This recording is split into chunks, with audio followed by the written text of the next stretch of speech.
And happened today, a man who allegedly stabbed a woman in the neck in Northampton on Thursday, expected to be arraigned later on today. And Western Mass News reporter Matt Price live in Northampton, right by the district court, with more details.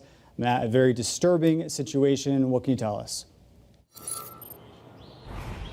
Yeah, you're exactly right, David. Not just disturbing, but also very horrifying moments that took place here in this city. A woman is now in a hospital, and the man who allegedly stabbed her is expected to face a judge later today. Here is what we know. Shortly after 2 o'clock Thursday afternoon, a woman was stabbed in the neck with a pair of pliers near the Center Street police station. A police captain ran to the corner of Center and Masonic Streets. After hearing the woman scream, that victim was bleeding heavily and was being helped by a bystander when the captain arrived, and she told that officer she was stabbed by someone she knew. That suspect is 41-year-old Russell Scott Mayo of Ware, and he is facing several charges. They include attempted murder, assault and battery with a dangerous weapon, assault and battery with a dangerous weapon in violation of a protective order, and 2 counts of violation of an abuse prevention order. Again, Mayo is expected to be arraigned later today. As for the victim,